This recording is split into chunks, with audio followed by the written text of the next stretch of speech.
Halo sahabatku channel Cerita Momo. Apa kabar kalian semua hari ini? Semoga selalu dalam lindungannya ya. Siapkan hati dan emosi kalian, karena malam ini kita akan masuk ke dalam sebuah kisah yang menguji kesabaran dan martabat seorang istri bernama Luna. Bayangkan, 5 tahun menanti kehadiran buah hati, bukannya dukungan yang didapat, tapi cercaan pedas dari mertua. Mertua Luna dengan mudahnya menyalahkan, dasar wanita tidak berguna. Jangan-jangan memang ada keturunan sulit punya anak dari keluargamu. Bahkan, ia sudah menyiapkan surat cerai dan wanita baru untuk anaknya. Tapi, Luna tidak tinggal diam. Ia punya satu syarat, tes kesuburan. Dan hasilnya, membuat mertuanya langsung pingsan tak berdaya. Siapa sebenarnya yang bermasalah? Tonton sampai akhir di channel Cerita Momo. Yuk, sebelum kita mulai, jangan lupa ya, tekan tombol like-nya sekarang juga, subscribe ke channel Cerita Momo, dan nyalakan lonceng notifikasinya biar kalian gak ketinggalan setiap bab baru. Dan seperti biasa, absen dulu di kolom komentar. Komen nama, asal kota, dan ketik hadir. Oke, sudah siap? Langsung saja kita mulai. 5 tahun. Angka itu terasa seperti jurang tak berdasar yang menganga di antara Luna dan kebahagiaan sejati dalam rumah tangganya. Hari itu, genap 5 tahun Luna menyandang status sebagai istri dari Devano, dan genap 5 tahun pula ia berjuang melawan keheningan yang menyesakan di dalam rumah besar yang seharusnya ramai dengan tawa seorang anak. Luna selalu bersabar. Setiap pagi ia bangun dengan harapan baru, setiap malam ia berdoa dengan air mata yang hampir kering. Ia mencintai Devano dengan tulus. Meski Devano seringkali bersikap pasif dan lebih tunduk pada Bu Asmara, ibunya, daripada membela sang istri. Devano sendiri adalah pria yang baik, namun sayangnya terlalu lemah. Ia berada di bawah bayang-bayang Bu Asmara, seorang wanita kaya, berkuasa, dan berlidah tajam yang percaya bahwa kesempurnaan hidup hanya bisa dicapai melalui garis keturunan yang gemilang. Bu Asmara telah lama menjuluki Luna sebagai wanita pembawa sial di belakang Luna. Namun belakangan, julukan itu mulai diucapkan keras-keras di ruang keluarga. Puncaknya terjadi siang itu, saat mereka bertiga sedang makan siang. Aroma masakan Luna yang lezat terasa hambar karena suasana hati yang mencekam. Bu Asmara baru saja kembali dari arisan dengan sekelompok sosialita yang membanggakan cucu-cucu mereka. Luna, sudah 5 tahun. Suara Bu Asmara menusuk, lebih dingin dari es yang ada di gelasnya. 5 tahun, dan kau masih belum bisa memberikan aku seorang cucu. Apa gunanya kau di rumah ini? Memang apa fungsimu sebagai seorang istri kalau tidak bisa menjalankan tugas utamamu? Luna menelan suapan makanannya dengan susah payah. Ia berusaha mempertahankan ketenangan. Bu, Luna sudah berusaha. Kita sudah ke dokter spesialis yang berbeda-beda. Luna sudah minum semua vitamin dan ramuan yang ibu berikan. Kita hanya perlu lebih bersabar. Sabar? Bu Asmara meletakkan sendoknya dengan suara dentingan keras yang membuat Devano tersentak. Devano hanya menunduk, pura-pura fokus pada makanannya, seperti biasa. Kesabaran ibu sudah habis. Luna, lihatlah teman-teman ibu, mereka sudah menimang cucu. Ada yang bahkan cucunya sudah masuk TK. Lalu ibu hanya bisa duduk dan mendengarkan keluhan para sosialita itu tentang betapa repotnya mengurus cucu. Semua karena kau, Luna, karena kau tidak berguna. Air mata Luna mulai menggenang, tapi ia menahannya. Ia menatap Devano, berharap suaminya akan mengucapkan sepatah kata pembelaan, namun Devano hanya berdeham pelan. Bu, Luna sudah bilang, kita harus Kau diam, Devano, potong Bu Asmara, menunjuk Devano dengan jari telunjuknya yang dihiasi berlian. Kau tahu? Ibu jadi berpikir, jangan-jangan memang ada keturunan sulit punya anak dari keluargamu. Luna? Ya, pasti begitu. Lihatlah dirimu. Wajahmu saja tidak ada aura-aura, ibu, sama sekali. Kalimat terakhir itu seperti cambuk api bagi Luna. Ia merasa harga dirinya diinjak-injak di hadapan suaminya sendiri. Tuduhan bahwa masalahnya berasal dari garis keturunan keluarganya adalah penghinaan paling keji. Luna berasal dari keluarga terpandang. Meskipun tidak sekaya keluarga Devano, dan ia tahu betul tidak ada riwayat kesulitan memiliki anak di keluarganya. Bu Asmara, Suara Luna bergetar, kini ia tidak lagi menahan diri. Mohon jangan bawa-bawa keluarga Luna. Luna bisa menerima cercaan tentang diri Luna, tapi tidak tentang orang tua Luna. Oh, kau berani melawan sekarang. Bu Asmara tertawa sinis. Ibu tidak melawan, Luna. Ibu hanya menyampaikan fakta. 5 tahun. Apa yang kau harapkan? Bahwa keajaiban akan jatuh dari langit? Tidakkah kau malu pada diri sendiri? Kau hanya menghabiskan uang anak ibu, padahal Devano perlu uang untuk masa depan dan membangun bisnisnya. Bisnisnya harus diurus, bukan malah disibukkan dengan kunjungan dokter spesialis bodoh yang hanya menguras dompet. Devano mengangkat wajahnya sedikit, merasa tersentuh pada bagian uang. Bu, jangan terlalu kasar. Kita bisa bicarakan ini baik-baik. Baik-baik bagaimana lagi, Devano? Bu Asmara menoleh tajam ke arah anaknya. Ibu hanya ingin yang terbaik untukmu. Ibu ingin kau punya penerus. Kalau istrimu tidak bisa memberikan itu, maka ganti. Sesederhana itu. Malam harinya, setelah Bu Asmara pergi menghadiri acara amal, Devano mencoba berbicara dengan Luna di kamar. Namun, Devano tidak meminta maaf atas kata-kata ibunya, melainkan mencoba membenarkan kekhawatiran ibunya. Luna, ibu itu hanya khawatir. Dia sudah tua, dia ingin segera menimang cucu. Seharusnya kamu lebih mengerti posisinya, ujar Devano sambil membuka dasinya. Luna menatap suaminya dengan kecewa mendalam. Mengerti? Mengerti saat beliau menuduhku mandul dan menyalahkan garis keturunan keluargaku? Apa kamu tidak merasa sedikit pun terganggu, Devano? Apakah 5 tahun pernikahan kita tidak berarti apa-apa bagimu? Bukan tidak berarti, Devano menghindar, duduk di tepi ranjang. Tapi, Luna, coba kamu pikirkan. Kita sudah mencoba semua cara. Jangan-jangan memang, kita perlu memikirkan solusi lain. Mungkin, seperti kata ibu, memang ada masalah genetik dari pihakmu. Mendengar kata-kata itu keluar dari mulut suaminya sendiri, Luna merasa seluruh kekuatannya runtuh. Bukan karena ia takut pada perceraian, tetapi karena ia menyadari betapa pasif dan tidak berpihaknya Devano selama ini. Ia melihat pantulan wajahnya di cermin, air mata akhirnya jatuh membasahi pipi. Ia bukan hanya menghadapi Bu Asmara, ia menghadapi benteng Devano dan Bu Asmara. Devano, yang melihat Luna menangis, merasa bersalah sedikit, namun ia tidak bisa menarik kembali kata-katanya. Devano lebih memilih kedamaian yang diberikan Bu Asmara daripada memperjuangkan istrinya. Luna kemudian menghubungi sahabatnya, Siska. Siska adalah satu-satunya orang yang tahu seberapa besar tekanan yang dialami Luna. Siska menenangkan Luna melalui telepon, mendengarkan semua cercaan Bu Asmara dan sikap Devano yang dingin. Siska menyarankan Luna untuk tidak hanya berdiam diri, dan mulai mengambil tindakan untuk melindungi dirinya sendiri. Siska mengingatkan Luna bahwa ia adalah wanita cerdas dan berpendidikan, ia tidak boleh membiarkan dirinya diinjak-injak seperti itu. Setelah panggilan telepon dengan Siska, Luna berdiri di balkon kamarnya, memandang langit malam. Keputusan sudah bulat. Ia sudah memberikan semua yang ia miliki dalam pernikahan ini, termasuk kesabarannya yang tak terbatas. Sekarang, saatnya ia memikirkan dirinya sendiri. Ia akan menyetujui perceraian, tetapi dengan cara yang akan membongkar semua kepalsuan dan tuduhan keji Bu Asmara. Ia tidak akan pergi dengan kepala tertunduk. Ia akan pergi dengan membawa kebenaran. Luna menyeka air matanya dan menggantinya dengan tatapan yang tajam dan bertekad. Babak baru hidupnya akan segera dimulai, dan ia tidak akan lagi menjadi korban.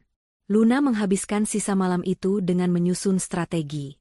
Ia membuka laptopnya, mencari informasi tentang hak-hak istri dalam perceraian, dan yang paling penting, ia mencari nama seorang pengacara handal yang terkenal tegas dan tidak takut menghadapi keluarga kaya raya. Nama Pak Jaya muncul berulang kali sebagai pilihan terbaik. Sebuah rencana besar sudah terbentuk di benaknya, dan rencana itu akan dimulai segera setelah Bu Asmara kembali menyerangnya dengan surat cerai. Luna sudah siap. Keesokan paginya, suasana sarapan terasa dingin. Bu Asmara duduk dengan ekspresi kemenangan yang kentara, sementara Devano tampak gelisah. Luna masuk ruang makan dengan penampilan yang berbeda. Ia mengenakan pakaian yang rapi, dengan wajah tanpa riasan namun memancarkan aura ketenangan yang tidak biasa. Bu Asmara langsung menyambutnya dengan serangan. Luna, ibu sudah menghubungi pengacara. Kau tidak perlu repot-repot. Surat cerai akan siap besok. Devano sudah setuju. Luna tersenyum tipis.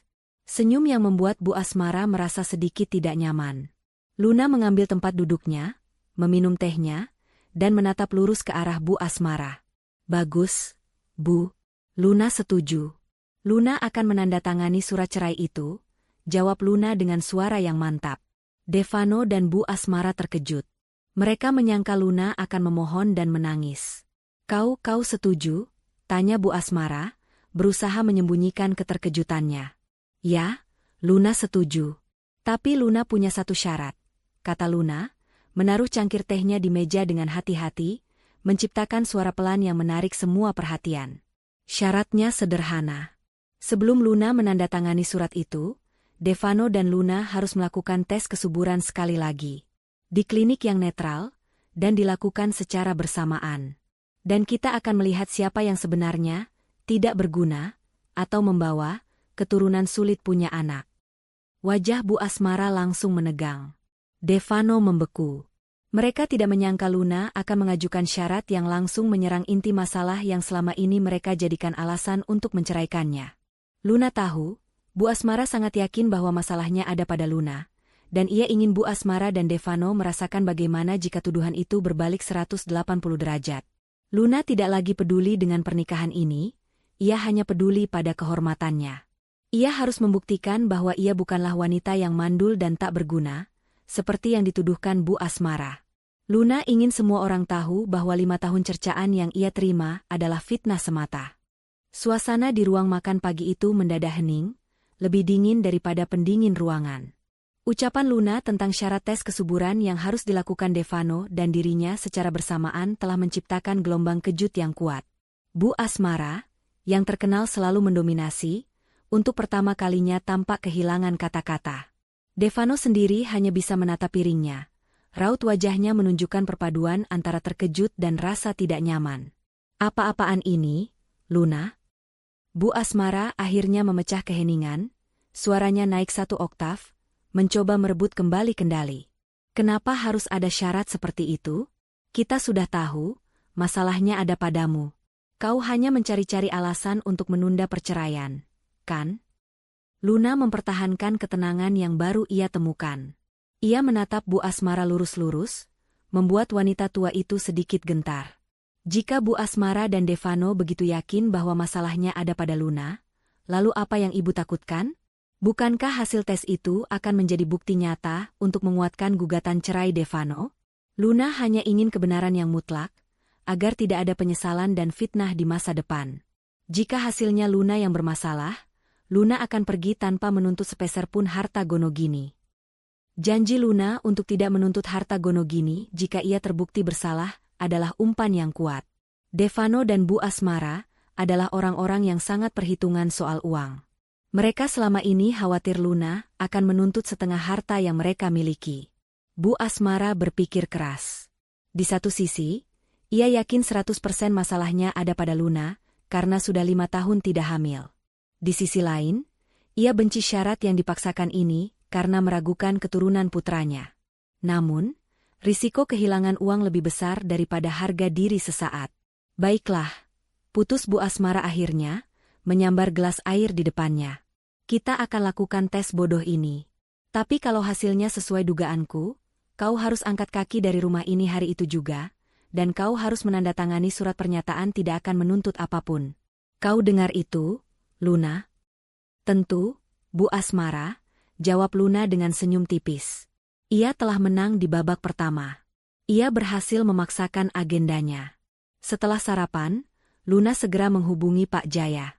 Ia menceritakan seluruh kronologi kejadian, dari cercaan Bu Asmara hingga syarat tes kesuburan yang baru saja ia ajukan. Pak Jaya adalah seorang pengacara senior yang dikenal cerdas dan sangat profesional.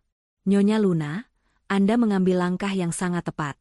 Meminta tes bersama adalah kartu as Anda.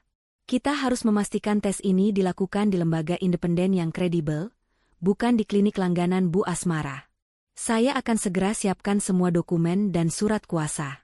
Mulai hari ini, Setiap komunikasi dengan mereka harus melalui saya, ujar Pak Jaya melalui telepon. Luna merasa sedikit beban terangkat dari pundaknya. Ia tidak lagi sendirian. Sementara itu, di sebuah butik mewah, Bu Asmara sedang bertemu dengan Tia, wanita yang sudah ia siapkan untuk menjadi istri Devano berikutnya. Tia adalah wanita cantik, muda, dan cerdik. Ia berasal dari keluarga menengah yang ambisius. Tia tahu betul bahwa kunci untuk mendapatkan Devano adalah melalui Bu Asmara. Begini, Tia. Si Luna itu tiba-tiba mengajukan syarat aneh. Dia minta tes kesuburan bersama Devano sebelum mau menandatangani surat cerai. Bu Asmara mengeluh sambil memilah-milah tas mahal. Tia tersenyum lembut, pura-pura menghibur. Oh, Tante, itu wajar. Wanita mana yang mau diceraikan tanpa perlawanan? Biarkan saja dia berlagak. Saya yakin 100%, Devano baik-baik saja. Luna hanya ingin membuktikan dirinya tidak mandul, tapi dia tidak tahu bahwa dia sedang menggali kuburannya sendiri, kan? Karena toh hasil tesnya pasti akan menguatkan posisi Tante. Bu Asmara terhibur dengan perkataan Tia. Ya, kau benar, sayang. Kau memang pintar. Ibu sudah menjadwalkan tes itu besok lusa. Ibu akan pastikan Luna menandatangani surat perjanjian tidak menuntut. Setelah itu, Devano akan segera menikahimu. Ibu tidak akan rugi banyak. Tentu, Tante, kata Tia, matanya berbinar melihat tas yang dipandang Bu Asmara. Omong-omong, Tante, tas ini sangat cocok untuk Tante pakai di acara pertunangan saya dengan Devano nanti. Bu Asmara tertawa, senang karena Tia sangat tahu cara mengambil hatinya. Ia langsung membeli tas itu untuk dirinya dan membelikan satu tas lagi yang tidak kalah mahal untuk Tia sebagai hadiah. Bu Asmara merasa Tia jauh lebih menjanjikan dan menyenangkan daripada Luna. Malam harinya, Luna kembali mendengar percakapan yang membuat hatinya mencelos. Bukan karena sakit hati, tapi karena jijik melihat sandiwara yang dimainkan di rumahnya sendiri. Saat itu ia sedang berada di dapur dan mendengar suara Bu Asmara dan Devano yang sedikit meninggi dari ruang kerja. Devano, kau jangan khawatir soal tes itu. Ibu sudah atur semuanya. Kamu hanya perlu ikut tes formalitas ini untuk membuat si Luna itu bungkam, kata Bu Asmara. Tapi Bu, bagaimana kalau ada hal lain? Tanya Devano ragu. Tidak ada hal lain.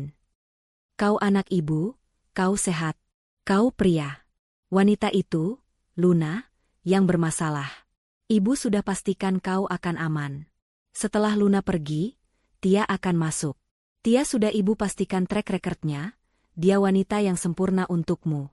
Dia muda, cantik, dan keluarganya pun ambisius. Kita butuh wanita yang bisa membawa keturunan, bukan hanya menghabiskan uang. Bu Asmara berbisik penuh intrik. Devano terdiam. Tapi Bu, Luna sudah merawat ibu selama Devano sibuk.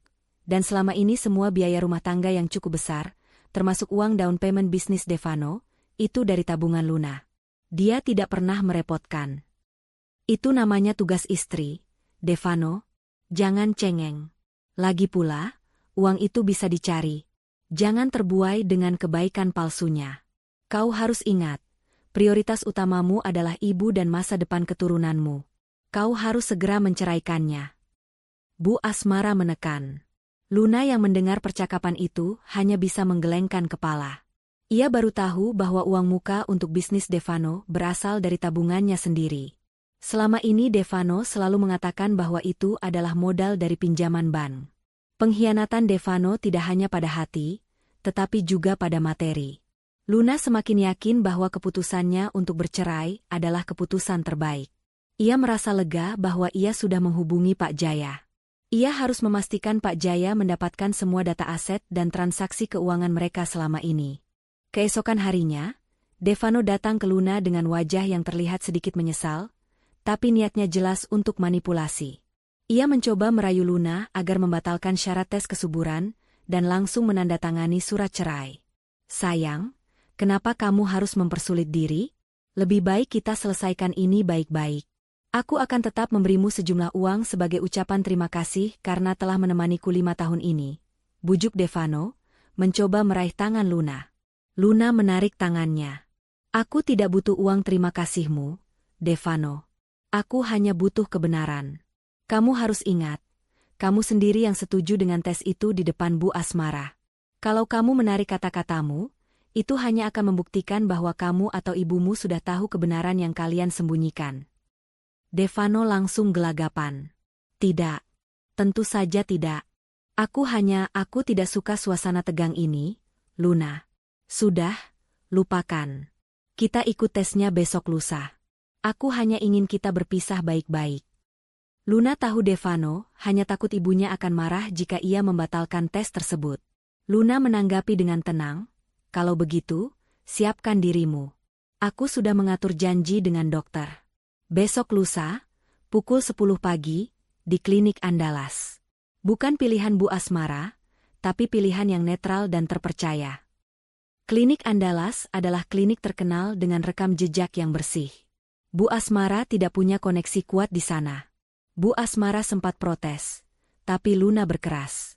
Ia mengancam akan membatalkan perjanjian tidak menuntut harta gonogini jika Bu Asmara mengubah tempat tes. Demi uang, Bu Asmara terpaksa mengalah. Malam itu, Luna menghabiskan waktu dengan Siska. Ia bertemu Siska di sebuah kafe. Luna menyerahkan beberapa dokumen keuangan kepada Siska. Siska, ini data transaksi selama 5 tahun terakhir. Ada beberapa aset yang dibeli dengan uang hasil jerih payahku sendiri sebelum dan selama pernikahan, yang selama ini Devano kira itu adalah uangku bersamanya. Aku juga melampirkan bukti transfer untuk down payment bisnis Devano. Aku percaya padamu, tolong kirimkan ini semua ke Pak Jaya sebelum besok pagi, pinta Luna dengan nada serius. Siska menatap sahabatnya dengan bangga. Aku tahu kamu bukan wanita lemah, Lun. Aku akan pastikan Pak Jaya menerima semua ini. Kamu fokus saja besok. Tunjukkan pada mereka bahwa mereka telah menuduh orang yang salah selama 5 tahun ini. Aku akan ikut menemanimu ke klinik. Luna memeluk Siska dengan erat. Ia merasa bersyukur memiliki sahabat sejati. Kini, ia tidak lagi merasa terintimidasi. Ia telah siap. Bukan hanya siap untuk bercerai, tetapi siap untuk memenangkan kebenaran dan mendapatkan kembali kehormatannya yang telah lama dicuri oleh mertua dan suaminya sendiri. Perhitungan sudah dimulai, dan Luna yakin, ia akan menjadi pemenangnya. Hari tes itu akan menjadi titik balik, bukan hanya bagi hidupnya, tetapi juga bagi kehidupan Devano dan Bu Asmara yang penuh kesombongan. Keesokan harinya, Devano diliputi kegelisahan yang tidak bisa ia sembunyikan. Luna dengan tenang menjalani rutinitasnya seolah tidak ada yang terjadi, sementara Devano merasa tertekan oleh Bu Asmara dan tuntutan Luna. Ia terus-menerus menghubungi Bu Asmara, mencoba meyakinkan ibunya bahwa rencana tes kesuburan di klinik Andalas, klinik netral pilihan Luna, adalah ide yang buruk. Namun, Bu Asmara sudah terlanjur terpikat oleh iming-iming Devano akan bebas dari tuntutan harta gonogini jika Luna terbukti bermasalah. Kau ini kenapa, Devano? Jangan seperti pengecut, bentak Bu Asmara melalui sambungan telepon. Luna itu hanya gertak sambal. Dia hanya ingin menakut-nakuti kita. Kau harus ingat, kalau bukan karena dia mandul, kenapa kita harus menunggu 5 tahun? Turuti saja maunya. Sekali saja dia membuat ulah, kita akan dapat keuntungan besar. Dia bilang tidak akan menuntut apa-apa kalau hasilnya negatif untuknya. Pikirkan uang yang bisa kita selamatkan. Devano terdiam. Logika Bu Asmara memang selalu berpusat pada keuntungan materi. Ia tahu betul bahwa ibunya tidak pernah mengkhawatirkan kesehatannya, hanya status dan kekayaan. Sementara itu, Luna bertemu dengan Pak Jaya di kantornya. Pertemuan ini sangat krusial. Luna tidak hanya menyerahkan dokumen-dokumen keuangan dan salinan bukti transfer uang muka bisnis Devano yang berasal dari tabungan pribadinya, tetapi juga meminta Pak Jaya untuk hadir di klinik Andalas. Pak Jaya, saya minta bantuan Anda untuk memastikan proses pengambilan sampel berjalan sesuai prosedur. Saya tidak ingin ada manipulasi dari pihak Devano atau Bu Asmara. Mereka punya uang dan koneksi, dan saya tidak mau ada kecurangan sekecil apapun, pinta Luna dengan tegas. Jangan khawatir, Nyonya Luna, jawab Pak Jaya, mengumpulkan dokumen dengan rapi. Saya sudah menghubungi staf ahli di klinik Andalas. Mereka adalah profesional dan sangat menjunjung tinggi kode etik. Saya akan hadir di sana, bukan sebagai pengacara, tetapi sebagai konsultan pribadi Anda. Kehadiran saya akan memberi tekanan psikologis pada Devano dan Bu Asmara. Luna merasa lega. Ia menceritakan bagaimana Devano menggunakan tabungannya untuk modal bisnis tanpa pengembalian yang jelas, dan selalu mengklaim itu adalah uangnya. Ini adalah bukti penelantaran ekonomi dan juga pengkhianatan materi. Pak Jaya menyimpulkan bahwa semua cercaan Bu Asmara dan sikap pasif Devano telah memenuhi unsur kekerasan psikis dalam rumah tangga, dan hal itu akan menjadi dasar yang kuat untuk gugatan cerai Luna nanti. Luna tidak akan hanya diceraikan. Ia yang akan menggugat cerai dengan tuntutan yang adil. Tiba hari H-tes kesuburan. Pagi itu, Devano diantar oleh Bu Asmara ke klinik Andalas. Devano mengenakan kemeja formal, namun keringat dingin membasahi punggungnya. Bu Asmara tampak mengenakan pakaian mewah dan make-up tebal, seolah ia datang untuk menghadiri acara sosialita, bukan klinik kesuburan. Kepercayaan dirinya luar biasa tinggi. Kau jangan tegang begitu, Devano. Kau pria sejati. Kau akan baik-baik saja, bisik Bu Asmara, menarik lengan Devano dengan sedikit rasa kesal. Setibanya di lobi klinik Andalas, mereka melihat Luna sudah duduk dengan tenang, ditemani oleh Siska. Di sebelah Siska, duduk seorang pria parubaya yang tampak berwibawa dan berwajah sangat serius. Pak Jaya. Bu Asmara terkejut melihat Pak Jaya. Ia tahu betul siapa Pak Jaya. Seorang pengacara handal yang terkenal suka membongkar kasus-kasus perselingkuhan dan penipuan di kalangan konglomerat. Untuk apa pengacara itu ada di sini, Luna? Seru Bu Asmara dengan nada mencurigakan, melupakan semua etika di tempat publik. Luna berdiri dengan anggun. Selamat pagi, Bu Asmara. Pak Jaya adalah konsultan pribadi saya. Beliau bertugas memastikan perjanjian kita berjalan adil dan transparan. Bukankah kita sepakat untuk fair? Pak Jaya hanya mengangguk sopan, namun tatapan matanya tajam dan menusuk, membuat Bu Asmara terdiam. Bu Asmara duduk dengan kesal di samping Devano. Ia berbisik kasar kepada Devano, lihat, dia sudah menyiapkan pengacara. Dia merencanakan sesuatu. Aku bilang juga apa, wanita ini licik. Tak lama kemudian, seorang suster memanggil nama Devano dan Luna. Mereka berdua diantar ke ruangan yang berbeda. Luna menjalani serangkaian pemeriksaan, termasuk tes darah untuk hormon dan konsultasi ringan, yang semuanya menunjukkan hasil yang baik. Luna sudah tahu ia tidak bermasalah. Ia hanya menjalani ini demi mendapatkan bukti fisik yang kuat. Sementara itu, Devano dibawa ke ruang pengambilan sampel air mani. Devano merasa sangat tertekan. Tekanan dari Bu Asmara yang sangat ingin hasilnya menyalahkan Luna, dan tekanan dari ketakutan terbesarnya. Bagaimana jika hasilnya memang buruk? Ia selalu menepis pikiran itu, yakin bahwa sebagai pria, ia pasti sehat. Namun, 5 tahun tanpa hasil juga bukan kebetulan. Devano mengalami kesulitan untuk rileks di ruangan yang dingin dan asing itu. Proses pengambilan sampelnya berjalan lambat dan sulit, menambah kecemasannya. Setelah proses pengambilan sampel selesai, staf medis menjelaskan bahwa hasil analisis akan keluar sore hari. Luna, Devano, Bu Asmara, dan Pak Jaya setuju untuk kembali pada sore hari untuk mendengarkan hasil dari dokter spesialis infertilitas. Saat menunggu hasil, Bu Asmara tidak bisa tinggal diam. Ia kembali ke rumah dan menelepon Tia. Tia, kau harus datang sore nanti ke klinik. Kau harus ada di sana untuk memberi dukungan pada Devano dan menunjukkan pada Luna bahwa tempatnya sudah digantikan. Perintah Bu Asmara. Tia, yang ambisius, dengan senang hati menyetujui. Ia melihat ini sebagai kesempatan emas untuk merayakan kemenangan Bu Asmara dan mengunci posisi Devano sebagai tunangannya. Di saat yang sama, Luna dan Siska pergi makan siang. Siska berusaha menghibur Luna. Aku sangat bangga padamu, Lun. Kamu sudah berani melawan. Kamu tidak lagi menangis. Kamu melawan dengan kepala tegak dan logika. Puji Siska. Ini bukan soal menang atau kalah. SIS. Ini soal harga diri. 5 tahun aku dihina. Ini adalah penebusan. Aku hanya ingin mereka tahu bahwa mereka telah menyakiti orang yang salah, dan fitnah itu akan berbalik menyerang mereka. Jawab Luna, matanya masih memancarkan tekad yang kuat. Luna kemudian menghubungi Pak Jaya lagi untuk memastikan satu hal.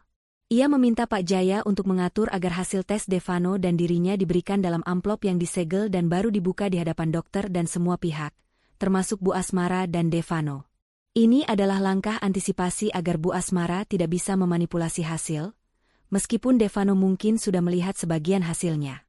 Sore harinya, sekitar pukul 4, lobi klinik Andalas kembali ramai. Luna kembali bersama Siska dan Pak Jaya. Devano dan Bu Asmara datang, dan kali ini, Bu Asmara membawa Tia. Tia berpenampilan mencolok, mengenakan pakaian desainer yang mahal dan tersenyum sinis ke arah Luna. Astaga, Devano. Untuk apa kau membawa wanita itu ke sini? Bisik Luna kepada Devano, nadanya tidak lagi memohon melainkan penuh kekuasaan. Dia calonku. Dia berhak tahu, jawab Devano terbata-bata, gugup karena Pak Jaya melihat tingkahnya. Bu Asmara langsung menyambar, tentu saja dia berhak. Dia sebentar lagi akan menjadi istri Devano dan akan memberikan cucu yang gagal kau berikan. Luna. Ini namanya permulaan dari keluarga baru Devano. Kau adalah masa lalu. Tia tersenyum kemenangan, melambaikan tangannya ke Luna seolah-olah sedang menyapa bawahan. Luna membalas dengan senyum tipis. Senyum misterius yang membuat Tia dan Bu Asmara merasa sedikit jengkel. Luna tahu, sandiwara Tia dan Bu Asmara akan segera berakhir. Tak lama kemudian, dokter spesialis kesuburan memanggil mereka semua ke ruang konsultasi. Ruangan itu terasa sempit dengan 6 orang yang hadir. Luna, Siska, Pak Jaya, Devano, Bu Asmara, dan Tia. Di meja, sudah tersedia 2 amplop besar yang disegel rapi. Dokter menyapa mereka dengan ramah dan menjelaskan prosedur tes yang telah dilakukan. Ia menekankan pentingnya menerima hasil dengan lapang dada. Baik, kita akan mulai. Di tangan saya ada 2 amplop. Amplop pertama adalah hasil analisis Nyonya Luna, dan amplop kedua adalah hasil analisis Tuan Devano. Siapa yang akan membukanya? Tanya dokter tersebut. Bu Asmara dengan cepat maju, tangannya terulur ke arah amplop pertama milik Luna. Saya yang akan buka. Saya ingin membuktikan kepada semua orang bahwa wanita ini mandul. Namun, Pak Jaya lebih cepat. Ia dengan sopan menyentuh lengan Bu Asmara. Maaf, Bu Asmara. Sesuai prosedur, hasil akan dibuka oleh yang bersangkutan, atau oleh dokter. Saya sarankan, kita buka bersamaan, Pak Dokter. Dokter mengangguk setuju dan menyerahkan amplop itu kepada Luna dan Devano. Devano menerima amplopnya dengan tangan gemetar. Ia merasakan semua mata tertuju padanya. Di sebelahnya, Bu Asmara mencondongkan tubuh, tidak sabar untuk melihat tulisan infertil di kertas milik Luna. Luna, sebaliknya, membuka amplopnya dengan tenang. Ia membaca hasilnya dan sebuah senyum kemenangan mulai merekah di wajahnya. Di ruangan konsultasi yang sempit itu, ketegangan terasa begitu padat hingga hampir mencekik. 6 pasang mata, dari Luna, Siska, Devano, Bu Asmara, Tia, hingga Pak Jaya, tertuju pada 2 lembar kertas yang baru saja dikeluarkan dari amplop tersegel. Wajah Luna memancarkan ketenangan yang hampir menakutkan, sementara Bu Asmara dan Tia tidak bisa menyembunyikan seringai penuh harap, yakin bahwa kebenaran akan mengukuhkan tuduhan mereka selama ini. Dokter spesialis infertilitas, yang terbiasa dengan drama pasangan suami istri, berdeham pelan. Baik, mari kita lihat hasilnya bersama-sama. Tuan Devano, silakan baca hasil Anda lebih dulu, karena Nyonya Luna sudah tampak memahami hasilnya. Devano menatap Luna, lalu menunduk lembar kertas yang ia pegang. Tangannya gemetar hebat. Ia mencoba membaca baris pertama, yang merangkum hasil pemeriksaan Luna. Bu Asmara mencondongkan tubuhnya ke depan, matanya bergerak cepat mencoba menangkap setiap kata. Nyonya Luna, hasil pemeriksaan hormon, ovulasi, dan USG transvaginal menunjukkan semuanya dalam batas normal. Nyonya Luna terbukti subur dan tidak memiliki masalah struktural yang menghalangi kehamilan. Suara Devano tercekat saat membaca hasil Luna. Seketika, senyum kemenangan di wajah Bu Asmara dan Tia lenyap. Wajah Bu Asmara langsung memucat, berganti dengan ekspresi tidak percaya dan marah. Apa? Tidak mungkin. Kau pasti salah baca, Devano. Mana coba ibu lihat. Bu Asmara hampir merampas kertas itu dari tangan Devano. Namun Devano menahannya. Ini memang hasilnya, Bu. Luna tidak bermasalah, ujar Devano, Kini matanya beralih ke kertas di tangannya sendiri, hasil analisis air mani, semen. Bu Asmara bersikeras. Pasti ada kecurangan. Kau, Luna. Kau pasti menyogok klinik ini. Dasar wanita licik. Bu Asmara, mohon tenang. Sela Pak Jaya dengan suara tegas. Klinik Andalas adalah lembaga terpercaya. Hasil ini sah di mata hukum. Luna sudah memenuhi persyaratannya. Sekarang, giliran hasil Tuan Devano. Semua mata kini tertuju pada Devano. Devano menelan ludah, seluruh badannya terasa dingin. Ia tahu bahwa ia harus membaca hasilnya keras-keras. Di hadapan ibunya, istrinya yang sekarang, dan calon istrinya yang baru. Devano mulai membaca, suaranya pelan dan serak. Hasil analisis semen Tuan Devano, volume, normal, morfologi, bentuk normal. Tapi konsentrasi sperma, kurang dari 1 juta ml. Motilitas, pergerakan, 0%. Dokter mengambil alih, melihat hasil yang dibaca Devano. Betul. Tuan Devano, hasil Anda menunjukkan kondisi azoospermia non-obstruktif berat. Artinya, air mani Anda tidak mengandung sel sperma sama sekali, atau jumlahnya sangat-sangat minim, di bawah 1 juta ml, dan tidak bergerak. Ini adalah penyebab utama dari infertilitas yang Anda alami bersama Nyonya Luna selama 5 tahun ini. Devano menjatuhkan lembar hasil itu ke lantai. Ia tidak bisa bernapas. Seluruh ruangan berputar di sekelilingnya. Azoospermia. Sperma kosong. Ia, yang selalu merasa jantan dan superior, ternyata menjadi sumber masalah yang selama ini ia dan ibunya tuduhkan pada istrinya. 5 tahun cercaan, 5 tahun fitnah, semua kembali menghantamnya seperti palu godam. Pingsan di klinik. Reaksi Bu Asmara jauh lebih dramatis. Ia yang sejak tadi berdiri dan mencondongkan tubuh, mendengar kata-kata, azoospermia non-obstruktif berat, dan 0% motilitas, langsung berteriak histeris. Tidak mungkin. Ini bohong. Anakku tidak mandul. Kaulah yang mandul. Luna. Kaulah yang tidak berguna. Bu Asmara menunjuk Luna dengan jari telunjuk yang gemetar hebat. Luna hanya berdiri tegak, membiarkan tuduhan itu memantul tanpa menyentuhnya. Ia menatap Bu Asmara dengan tatapan kasihan. Luna sudah buktikan, Bu. Selama 5 tahun, Luna yang dihina dan disalahkan. Luna disuruh pergi karena tidak bisa memberikan keturunan. Dan sekarang, kebenaran terungkap. Luna subur, Bu. Anaknya lah yang bermasalah. Jangan-jangan, Bu Asmara sendiri sudah tahu ini sejak lama, tapi tetap membiarkan Luna dihina untuk menutupi aib keluarga. Kata-kata Luna, ditambah dengan fakta medis yang tak terbantahkan, adalah pukulan telak yang merobohkan benteng kesombongan Bu Asmara. Wajahnya yang sudah pucat kini berubah keunguan. Ia mulai terhuyung-huyung, memegang dadanya dengan napas tersengal-sengal. Ibu. Ibu kenapa? Devano, yang masih shock dengan hasil tesnya, berusaha menahan ibunya. Kepala ibu. Ibu tidak bisa terima, tidak mungkin. Devano anak ibu. Bu Asmara tidak mampu menyelesaikan kalimatnya. Pandangannya kosong, dan tak lama kemudian, tubuh Bu Asmara ambruk ke lantai, tak sadarkan diri. Tia, yang tadinya memasang wajah congkak, kini panik. Rencana indahnya untuk segera menjadi menantu dari keluarga kaya raya hancur berantakan di detik itu juga. Tia tidak mau menikah dengan pria yang jelas-jelas tidak bisa memberinya keturunan. Apalagi keturunan yang sangat ia inginkan untuk meningkatkan status sosialnya. Tia melihat kekacauan ini dan menyadari bahwa ia baru saja mempertaruhkan masa depannya pada pria yang bermasalah.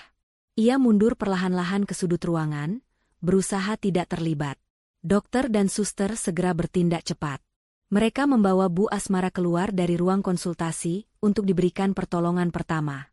Devano berdiri di sana, bingung, shock, dan dipenuhi rasa malu yang luar biasa.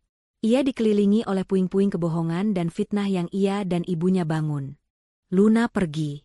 Luna mengambil lembar hasil tes Devano yang jatuh, melipatnya rapi, dan menyimpannya ke dalam tasnya. Ia menoleh ke Devano yang tampak seperti patung. Devano, kamu sudah lihat sendiri. 5 tahun fitnah itu berakhir hari ini, ujar Luna dengan suara yang tenang, namun penuh kekuatan. Aku tidak mandul. Aku akan tetap menepati janjiku untuk menandatangani surat cerai. Tapi, janji tidak menuntut harta Gonogini itu sudah tidak berlaku lagi. Karena alasan perceraian ini sekarang adalah karena kamu dan ibumu telah melakukan KDRT psikis dengan fitnah kemandulan selama 5 tahun, dan kamu juga menelantarkan keuangan dengan memakai tabunganku tanpa izin penuh. Devano mengangkat wajahnya, air mata penyesalan mulai membasahi pipinya. Luna, jangan. Aku minta maaf. Aku salah. Aku tahu. Aku hanya takut menghadapi ibu. Aku mencintaimu, Luna. Kita bisa mencari solusi lain. Bayi tabung, atau adopsi. Tolong, jangan tinggalkan aku. Luna menggeleng. Sudah terlambat, Devano. Cinta sejati tidak akan membiarkan pasangannya dihina setiap hari. Kamu memilih ibumu dan uangnya, dan hari ini kamu mendapatkan konsekuensinya. Setelah ini, urusan kita akan diselesaikan oleh pengacara. Pak Jaya akan menghubungi kamu segera. Luna menoleh ke Pak Jaya. Pak Jaya mengangguk, isyarat bahwa semuanya sudah di bawah kendali hukum. Luna berjalan mendekati Tia yang masih menyudut di ruangan itu, wajahnya pucat. Luna tersenyum getir. Tia, selamat menikmati kebahagiaan yang disiapkan Bu Asmara. Semoga kamu mendapatkan yang terbaik dari apa yang sudah kalian rencanakan. Tanpa menunggu jawaban, Luna berjalan keluar dari ruangan konsultasi itu, diikuti oleh Siska. Di luar, di koridor rumah sakit, Siska memeluk Luna. Kamu hebat, Lun. Kamu benar-benar hebat. Mereka mendapatkan balasannya hari ini, bisik Siska. Luna hanya tersenyum. Hatinya terasa ringan, seolah-olah rantai yang membelenggunya selama 5 tahun telah terlepas. Ia tidak lagi terbebani oleh gelar, wanita tidak berguna. Sekarang, ia bebas. Luna tahu, perjalanan hukumnya baru dimulai, tetapi ia sudah memenangkan pertempuran moral yang paling penting. Ia meninggalkan klinik itu dengan kepala tegak, meninggalkan Devano dan ibunya dalam kehancuran reputasi dan hati. Setelah drama di klinik Andalas, Devano membawa Bu Asmara pulang dalam keadaan masih shock dan membutuhkan waktu lama untuk pulih sepenuhnya dari pingsannya. Kehancuran psikis dan rasa malu yang diderita Bu Asmara jauh lebih parah daripada gangguan fisik. Ia yang tadinya sangat percaya diri dan mendominasi kini terbaring lemah di kamarnya, menolak berbicara dengan siapapun, terutama Devano. Devano sendiri seperti dihantam badai. Ia harus menghadapi kenyataan medis yang menyakitkan sekaligus rasa bersalah yang menggunung, karena telah membiarkan Luna difitnah selama 5 tahun. Saat Devano mencoba duduk di samping ibunya, Bu Asmara membuka mata dan langsung menepis tangan Devano. Pergi. Jangan sentuh ibu. Kau pembohong. Kau bilang kau sehat. Kau bilang Luna yang bermasalah. 5 tahun ibu menahan malu di depan teman-teman sosialita ibu, dan ternyata aib itu datang dari darah daging ibu sendiri. Bu, Luna tidak bohong. Hasilnya memang benar. Bu, suara Devano putus asa. Devano minta maaf. Devano tidak tahu. Devano kira. Kau kira apa? Bu Asmara berteriak. Suaranya parau. Kau kira kau bisa menipu semua orang? Kau kira kau bisa menyalahkan istrimu sendiri, hanya untuk menutupi kelemahanmu? Ibu malu, Devano. Ibu malu pada seluruh garis keturunan kita. Sekarang, bagaimana kita akan menghadapi Tia? Bagaimana kita akan menjelaskan ini pada semua orang? Bu Asmara yang tadinya fokus pada keturunan, kini berbalik fokus pada Devano dan calon menantunya. Bu Asmara kembali mengungkit janji Tia yang akan memberikan cucu. Rasa panik mulai melanda Devano. Ia segera menelepon Tia. Tia, yang sejak di klinik sudah menyadari bahwa rencana pernikahannya dengan Devano tidak akan pernah memberinya status ibu seperti yang ia impikan, langsung memasang sikap dingin dan merajuk di telepon. Halo, Tia? Kamu di mana? Aku harus bicara denganmu soal hasil tes itu, ujar Devano dengan nada memohon. Oh, hasil tes yang membuktikan kamu tidak bisa punya anak itu? Kenapa? Kamu mau aku mengadopsi anak untukmu, Devano?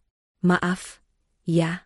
Aku wanita ambisius, aku butuh keturunan kandung untuk masa depan dan harga diri keluargaku. Rencana Tante Asmara untuk menjodohkan kita adalah lelucon yang buruk.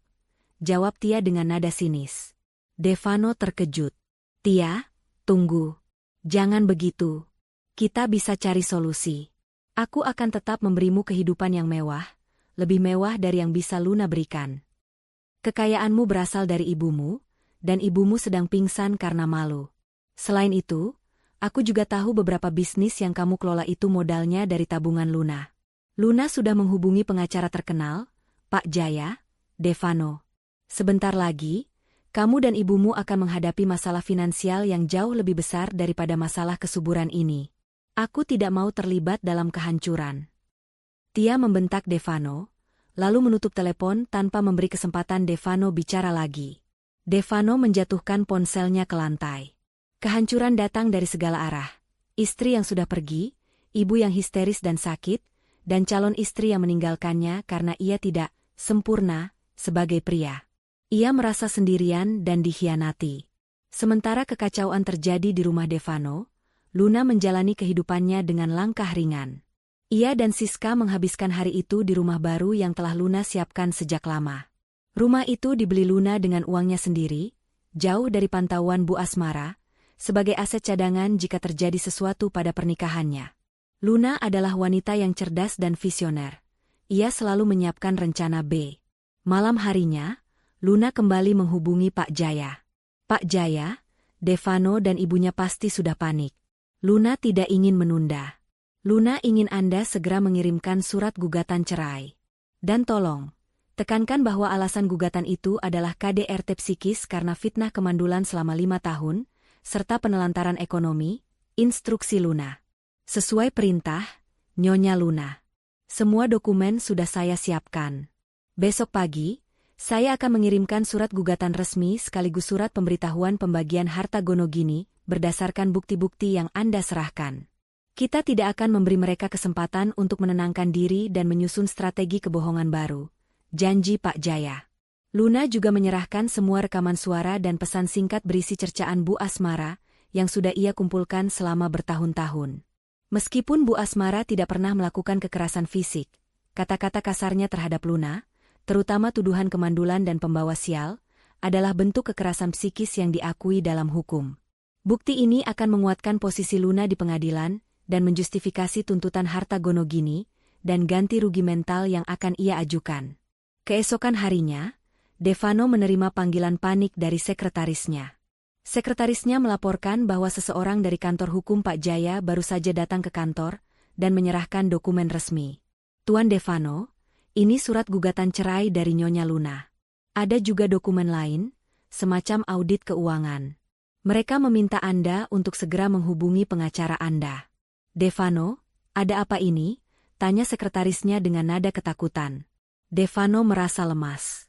Ia buru-buru membuka amplop besar berwarna coklat itu. Matanya menyusuri tulisan, gugatan cerai, di bagian atas. Ia melihat nama Luna sebagai penggugat.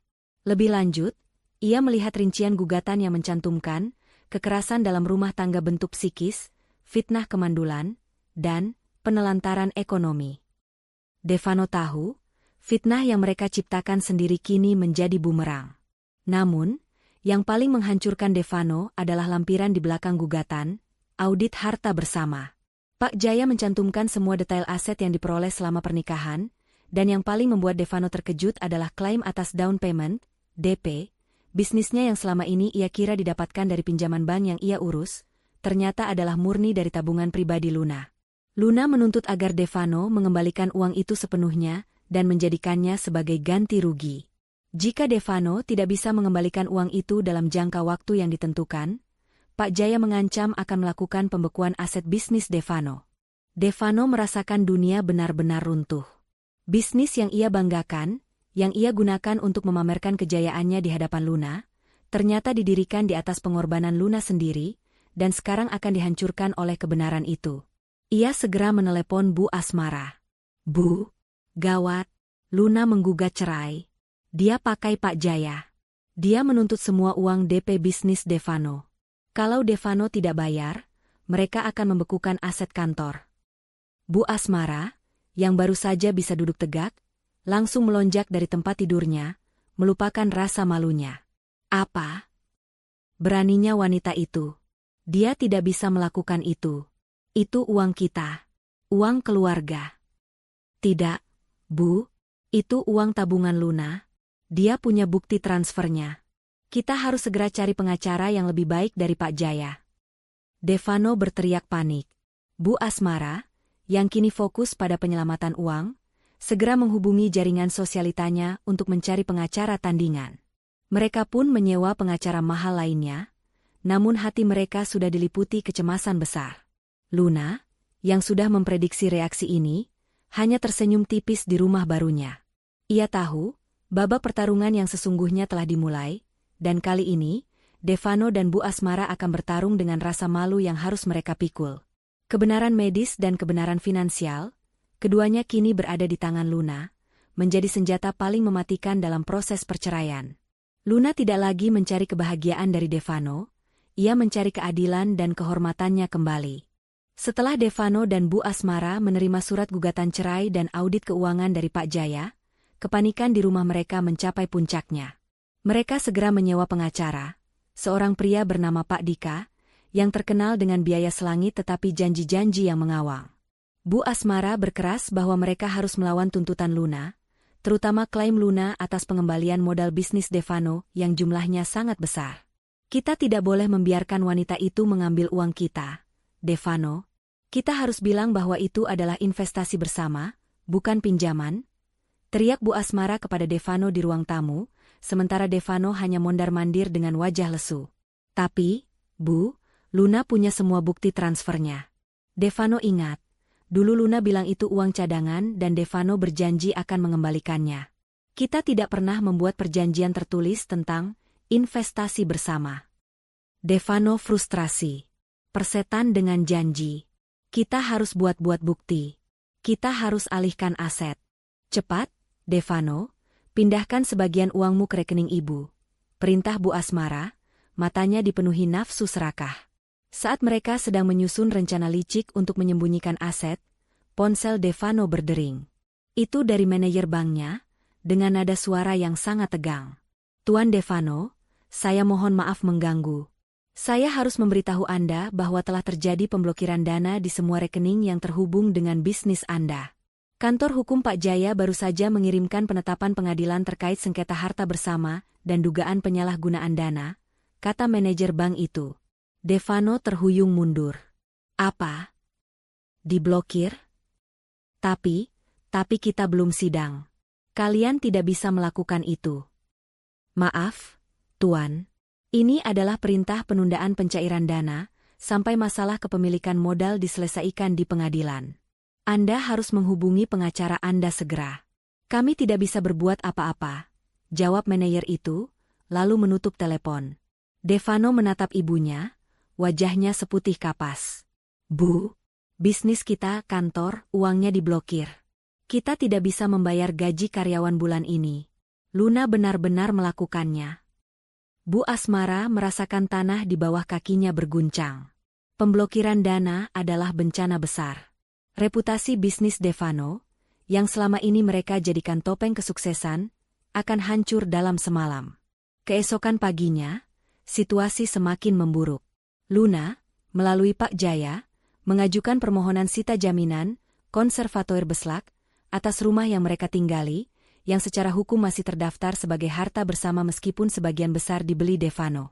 Namun, Pak Jaya berargumen bahwa rumah itu adalah aset yang nilainya harus dijamin untuk menutupi tuntutan finansial Luna, terutama jika Devano tidak mampu mengembalikan modal bisnis Luna.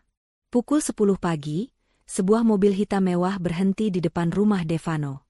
Dari dalamnya, turunlah Pak Jaya dengan setelan jas mahal, ditemani oleh 2 orang jurusita pengadilan. Mereka langsung menuju gerbang rumah Devano. Bu Asmara yang melihat dari jendela, merasa jantungnya berhenti berdetak. Ini adalah kehinaan yang tidak pernah ia bayangkan. Penyaritaan di depan tetangga. Ia segera memerintahkan Devano untuk tidak membuka pintu. Jangan buka, Devano. Jangan biarkan mereka masuk. Ini rumah kita, desis Bu Asmara. Namun, jurusita memiliki surat perintah resmi. Mereka mengetuk dengan keras, dan karena tidak ada jawaban, mereka mulai berbicara melalui pengeras suara. Kepada Tuan Devano dan Bu Asmara, kami dari Pengadilan Negeri Agama. Kami datang untuk melaksanakan penetapan sita jaminan atas objek sengketa harta ini. Mohon kerjasama Anda untuk membuka pintu. Suara itu bergema di seluruh lingkungan perumahan elit tersebut. Tetangga-tetangga yang penasaran mulai keluar, berbisik-bisik, dan mengambil foto. Skandal ini jauh lebih memalukan daripada gosip kemandulan.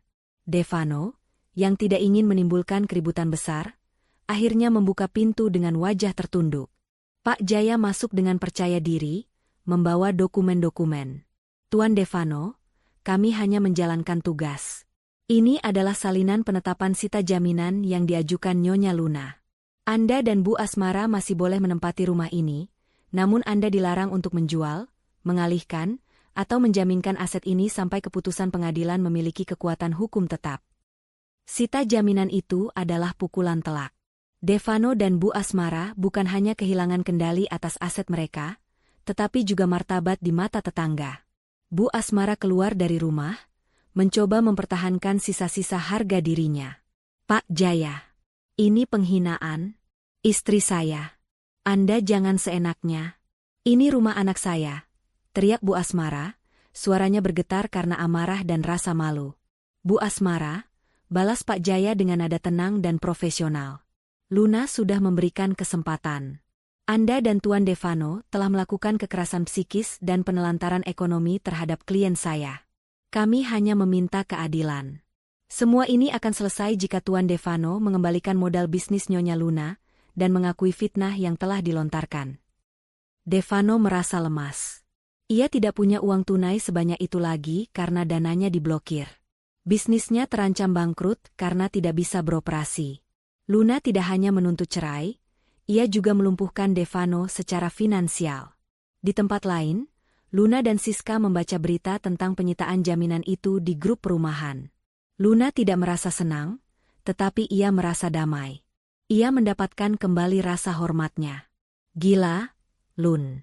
Aku tidak menyangka Pak Jaya secepat ini bertindak. Seluruh perumahan heboh, kata Siska, terkejut. Aku tidak mau mereka menjual atau mengalihkan aset itu sebelum kita sidang. Mereka licik, SIS. Aku harus melindungi diriku, jawab Luna. Luna kemudian menerima telepon dari Pak Jaya.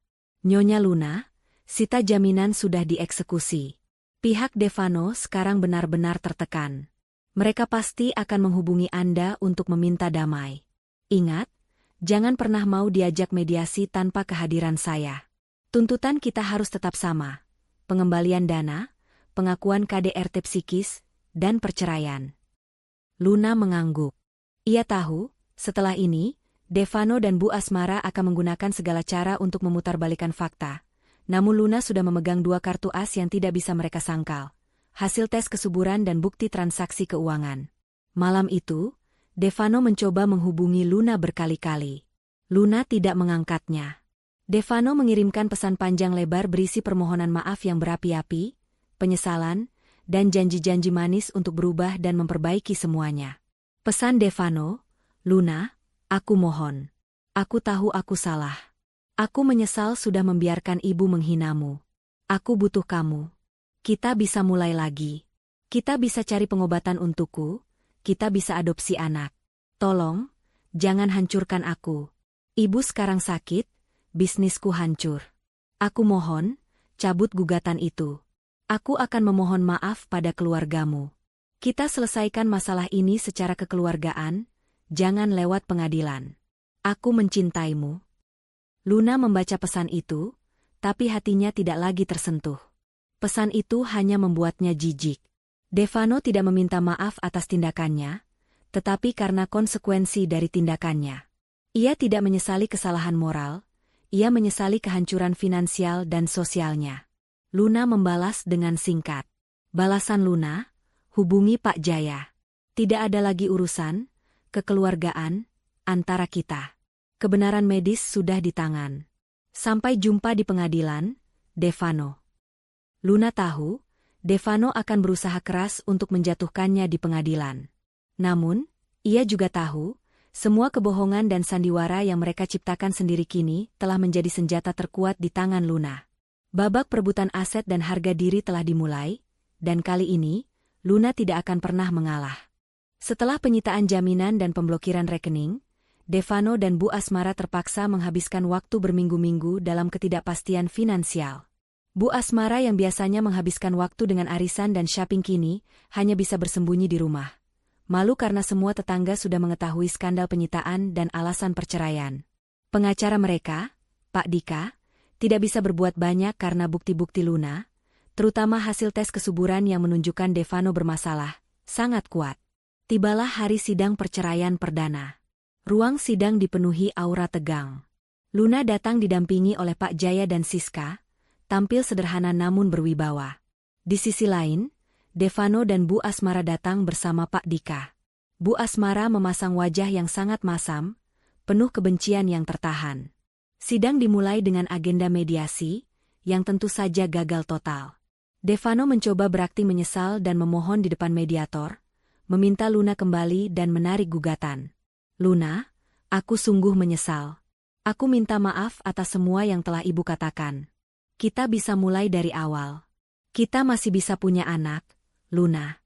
Aku janji akan berubah, ujar Devano, mencoba meraih simpati. Luna menatapnya dingin. Devano, penyesalanmu terlambat. Kamu sudah mengizinkan ibumu menghinaku selama 5 tahun.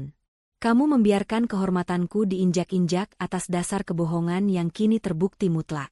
Aku tidak butuh penyesalanmu, aku butuh keadilan dan kehormatanku kembali. Tidak ada lagi yang bisa dipertahankan. Aku ingin cerai. Mediasi dinyatakan gagal, dan sidang dilanjutkan ke tahap pembuktian. Pak Jaya memulai dengan menguatkan gugatan cerai dengan alasan KDRT psikis. Yang mulia hakim, ujar Pak Jaya dengan suara mantap. Klien saya, Nyonya Luna, selama 5 tahun telah mengalami kekerasan psikis berupa cercaan dan fitnah mandul dari pihak tergugat dan ibunya, Bu Asmara. Kami lampirkan bukti rekaman suara dan pesan singkat yang menunjukkan penghinaan sistematis tersebut. Puncaknya, fitnah tersebut terbantahkan oleh hasil tes kesuburan yang kami ajukan, yang secara jelas menunjukkan bahwa pihak Tuan Devano lah yang mengalami azoospermia non-obstruktif berat. Wajah Devano dan Bu Asmara langsung memerah karena malu. Pak Dika, pengacara Devano, mencoba menyerang balik dengan menyangkal tuduhan penelantaran ekonomi. Yang mulia, klaim penelantaran ekonomi tidak berdasar. Tuan Devano selalu memberikan nafkah. Dan uang yang diklaim sebagai modal bisnis Devano adalah uang yang diberikan Luna sebagai dana bersama untuk membangun masa depan mereka. Mendengar sanggahan itu, Pak Jaya tersenyum tipis. Ini adalah momen yang ditunggu-tunggu Luna. Yang mulia, kami punya bukti baru terkait klaim penelantaran ekonomi dan juga untuk mengklarifikasi aset. Pihak Devano mengklaim bahwa Luna hanya seorang ibu rumah tangga biasa dan tidak berhak atas tuntutan finansial besar. Tapi fakta sebenarnya tidak demikian, kata Pak Jaya. Pak Jaya kemudian menyerahkan dokumen tebal kepada hakim dan pengacara Devano. Devano dan Bu Asmara menatap dokumen itu dengan bingung. Klien saya, Nyonya Luna, selama ini memang memilih menjadi ibu rumah tangga. Namun ia juga adalah pemilik dari perusahaan holding properti berskala nasional yang bergerak di bidang investasi real estate di luar Pulau Jawa. Seluruh uang yang dipinjamkan Devano untuk modal bisnisnya adalah bagian kecil dari keuntungan investasi Luna yang selama ini ia sembunyikan demi menjaga keharmonisan rumah tangga. Jelas Pak Jaya, menghentakkan palu godam di meja persidangan. Devano, Bu Asmara, dan Pak Dika terperanjat. Luna, yang mereka anggap wanita rumahan biasa yang hanya menghabiskan uang, ternyata adalah seorang investor dan pebisnis rahasia dengan kekayaan yang jauh melampaui keluarga Devano. Bu Asmara yang selama ini memamerkan kekayaan keluarga Devano, kini menyadari bahwa ia telah menghina dan mengusir seorang wanita yang jauh lebih kaya raya darinya. Wajah Bu Asmara berubah menjadi ekspresi kaget yang luar biasa. Bibirnya terbuka lebar. Devano menatap Luna, kini ia melihat istrinya bukan lagi sebagai wanita lemah yang ia sakiti, tetapi sebagai sosok yang kuat dan berkuasa, yang selama ini dengan sengaja merendahkan dirinya demi Devano. Yang mulia, ini adalah pengungkapan. Tuntutan klien kami atas pengembalian modal adalah valid, karena ia menggunakan dana pribadinya, bukan dana rumah tangga. Ia mampu membuktikan sumber kekayaannya. Oleh karena itu, kami menuntut ganti rugi moral dan finansial, serta pengembalian semua aset Luna yang dikuasai Devano, tutup Pak Jaya. Devano dan Bu Asmara hanya bisa terdiam. Kebenaran medis telah menghancurkan martabat mereka, dan kini, kebenaran finansial telah menghancurkan kekayaan mereka. Setelah sidang perdana yang mengejutkan, Devano dan Bu Asmara menjadi sasaran empuk media sosial dan gosip di kalangan elit. Berita tentang gugatan cerai Luna, fitnah kemandulan yang terbongkar oleh hasil tes, dan fakta bahwa Luna adalah seorang investor properti rahasia, menyebar seperti api. Reputasi Bu Asmara di lingkaran sosialita hancur lebur. Ia dihindari, dicibir, dan tidak lagi diundang ke acara-acara penting. Bu Asmara menyalahkan Devano sepenuhnya. Ini semua salahmu, Devano. Kenapa kau tidak pernah memberitahu ibu kalau Luna punya uang sebanyak itu? Kita bisa saja memanfaatkan kekayaannya, bukan malah menceraikannya. Kita telah mengusir berlian demi wanita murahan seperti Tia yang bahkan sekarang sudah tidak mau mengangkat teleponmu. Devano, yang sudah kehilangan kendali atas bisnis dan asetnya, kini harus menghadapi amarah ibunya dan rasa malu yang mendalam. Pengacara mereka, Pak Dika, juga angkat tangan. Ia menyarankan Devano untuk segera berdamai, karena bukti-bukti Luna terlalu kuat, baik bukti medis, bukti transaksi, maupun bukti KDRT psikis. Tuan Devano, kita tidak punya harapan untuk menang. Hasil tes Anda mutlak. Bukti transfer uang Nyonya Luna juga valid. Saran saya, segera temui Nyonya Luna dan negosiasi secara langsung.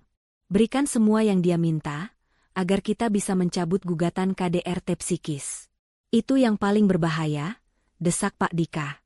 Di bawah tekanan Bu Asmara yang histeris dan nasihat dari pengacaranya, Devano memutuskan untuk melanggar larangan Luna.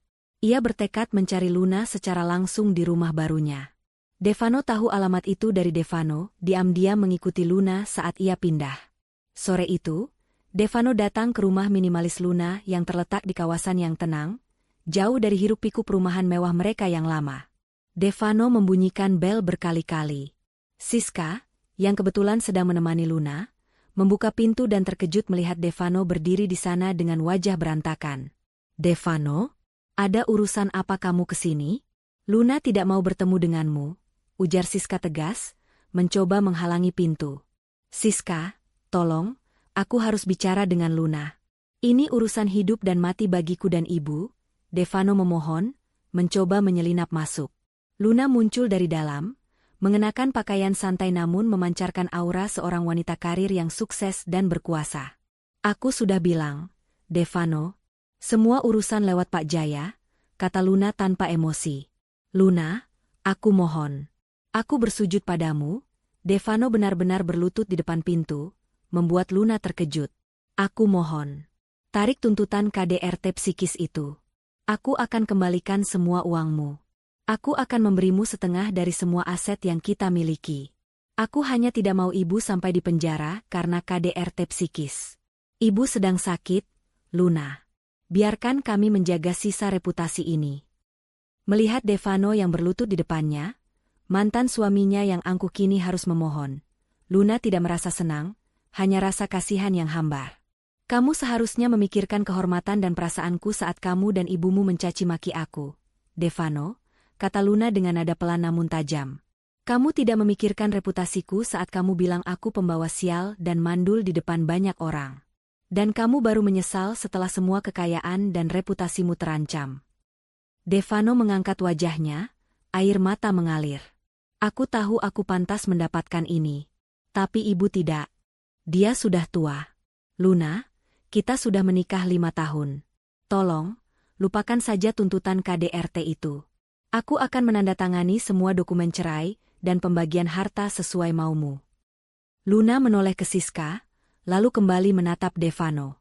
Ia tahu, Devano hanya takut ibunya terkena hukuman penjara dan denda karena terbukti melakukan KDRT psikis. Baik, Devano. Aku akan mempertimbangkan permintaanmu, kata Luna, membuat Devano sedikit lega. Tapi dengan satu syarat lagi. Datang ke sidang selanjutnya. Akui semua kebohongan dan fitnah yang telah kamu dan ibumu katakan di depan hakim dan semua orang. Aku ingin pemulihan namaku secara resmi. Devano mengangguk cepat. Ia rela melakukan apapun asalkan ibunya tidak tersentuh hukum pidana. Ia tahu, mengakui kebohongan di persidangan akan menjadi puncak rasa malu, tetapi itu adalah harga yang harus ia bayar untuk membebaskan ibunya. Luna mengakhiri pertemuan itu dengan segera menutup pintu, meninggalkan Devano di luar. Luna sudah mendapatkan apa yang ia inginkan, pengakuan dan harga diri, serta asetnya kembali. Sidang perceraian dilanjutkan dengan agenda mendengarkan pengakuan dan pembacaan tuntutan akhir. Bu Asmara tidak diizinkan hadir karena kondisi kesehatannya yang semakin memburuk akibat tekanan mental dan finansial, namun Devano harus hadir, membawa beban permintaan ibunya untuk menyelamatkan sisa reputasi mereka. Di dalam ruang sidang, atmosfernya jauh lebih tenang dibandingkan sidang sebelumnya, namun terasa mencekam. Hakim memberikan kesempatan kepada Devano untuk memberikan pernyataan terakhirnya. Devano berdiri. Wajahnya pucat, matanya sembab. Ia menatap Luna yang duduk di samping Pak Jaya, dan untuk pertama kalinya, Devano melihat Luna sebagai korban sejati dari keegoisannya. Yang Mulia Hakim, dan kepada Luna, suara Devano bergetar, namun ia berusaha menguatkannya. Saya, Devano, mengakui semua kesalahan dan kebohongan yang telah saya lakukan. Saya mengakui bahwa selama 5 tahun pernikahan kami, saya membiarkan Luna mengalami kekerasan dalam rumah tangga bentuk psikis yang dilakukan oleh saya dan ibu saya, Bu Asmara. Devano berhenti sejenak, menelan ludah. Pengacara Devano, Pak Dika, tampak tegang, sementara Pak Jaya hanya menyeringai puas. Saya mengakui bahwa kami, dengan sengaja, memfitnah Luna sebagai wanita mandul dan tidak berguna, menyalahkan garis keturunan keluarganya, padahal hasil tes kesuburan yang kami lakukan di klinik Andalas membuktikan bahwa sayalah yang memiliki masalah serius, yaitu azoospermia non-obstruktif berat. Luna sama sekali tidak bermasalah. Pengakuan itu diucapkan dengan jelas dan didengar oleh semua yang hadir. Ini adalah pemulihan kehormatan yang diinginkan Luna. Devano melanjutkan, nadanya kini penuh penyesalan. Saya juga mengakui telah melakukan penelantaran ekonomi dengan menggunakan tabungan pribadi Luna, sebagai modal bisnis saya tanpa persetujuan penuh. Saya berjanji akan mengembalikan semua dana tersebut sebagai ganti rugi, dan saya akan menerima semua tuntutan ganti rugi moral yang diajukan Luna.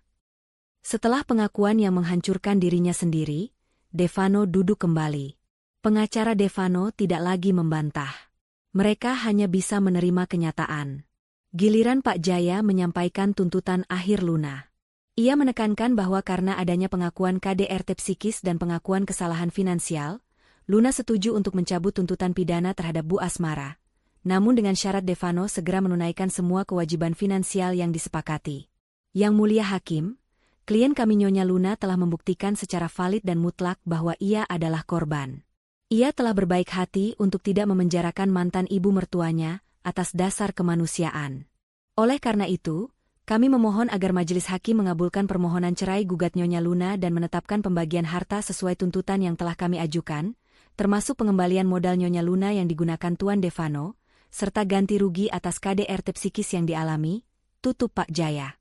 Setelah mempertimbangkan semua bukti medis, pengakuan Devano, dan bukti-bukti transaksi yang sah, hakim mengambil keputusan. Berdasarkan semua fakta dan bukti yang diajukan, majelis hakim memutuskan, pertama, mengabulkan gugatan cerai Nyonya Luna terhadap Tuan Devano. Kedua, menyatakan Tuan Devano bersalah atas KDRT psikis dan penelantaran ekonomi. Ketiga, mewajibkan Tuan Devano mengembalikan seluruh modal bisnis Nyonya Luna dan membayar ganti rugi moral yang besarnya telah disepakati. Keempat, menetapkan status rumah dan aset lain sesuai dengan audit yang diajukan oleh penggugat. Dengan ini, Tuan Devano dan Nyonya Luna resmi bercerai dengan putusan berlaku segera. Paluan palu hakim terdengar keras, mengakhiri 5 tahun penderitaan Luna. Luna tidak menangis, ia tersenyum lega. Ia menoleh ke Devano yang tampak hancur, namun ia tidak lagi merasakan apa-apa selain kelegaan. Luna berdiri, bersalaman dengan Pak Jaya, dan meninggalkan ruang sidang sebagai wanita merdeka yang telah memenangkan kehormatan dirinya kembali. 2 tahun telah berlalu sejak palu hakim diketuk, meresmikan perpisahan Luna dari Devano. Luna benar-benar menjalankan hidup barunya dengan gemilang. Dengan semua aset dan modal bisnisnya yang telah kembali, ditambah kekayaan investasi properti rahasianya, Luna mendirikan sebuah perusahaan holding besar di Jakarta. Ia tidak lagi menyembunyikan kesuksesannya. Ia tampil di media sebagai CEO wanita yang mandiri dan inspiratif. Kehormatan dan harga dirinya telah pulih sepenuhnya. Di sisi lain, Devano dan Bu Asmara harus menghadapi karma yang tak terhindarkan. Tanpa modal dari Luna dan dengan reputasi bisnis yang hancur karena kasus hukum dan pemblokiran dana, bisnis Devano terpaksa ditutup. Rumah mewah yang disita jaminan akhirnya dijual untuk menutupi ganti rugi dan kewajiban Devano kepada Luna.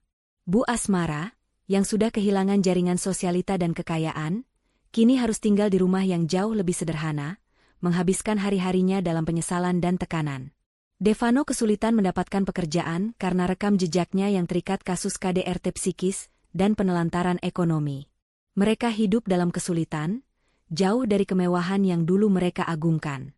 1 tahun setelah perceraiannya, Luna bertemu dengan Arga, seorang pria sukses dan mapan yang menghargai Luna apa adanya dan bangga dengan pencapaiannya. Hubungan mereka berkembang dengan cepat, didasari rasa saling menghormati dan cinta yang tulus, tanpa ada campur tangan keluarga yang merusak. 2 tahun setelah perpisahan yang pahit itu, sebuah kabar bahagia datang. Luna hamil. Di sebuah rumah sakit bersalin ternama, Luna melahirkan seorang bayi laki-laki yang sehat dan tampan, buah cintanya dengan Arga. Kehadiran anak ini adalah bukti nyata yang paling keras menampar semua fitnah yang pernah dilontarkan Bu Asmara. Luna, yang dulu dituduh mandul dan pembawa sial, kini memegang mahkota sejati seorang ibu. Pada suatu sore, saat Bu Asmara dan Devano sedang duduk di rumah sederhana mereka tidak sengaja melihat berita di televisi. Layar menampilkan sosok Luna yang anggun diwawancarai tentang kesuksesan perusahaannya, diikuti dengan foto Luna bersama Arga dan bayi mereka. Judul berita itu tertulis jelas, Luna, CEO properti sukses, rayakan 2 tahun pernikahan kedua dengan kelahiran putra pertamanya, membuktikan semua fitnah kemandulan salah. Melihat senyum bahagia Luna dan bayi sehat di pelukannya, Bu Asmara langsung lemas. Air mata penyesalan mengalir di wajahnya.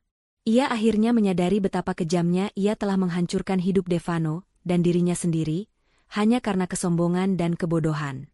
Mereka telah kehilangan segalanya, kekayaan, reputasi, dan kesempatan untuk memiliki keturunan, semua karena mereka menuduh orang yang salah. Devano menatap layar televisi itu dengan kepedihan yang tak terhingga. Ia tidak hanya kehilangan istri yang mencintainya, tetapi juga wanita yang jauh lebih baik dan lebih kaya.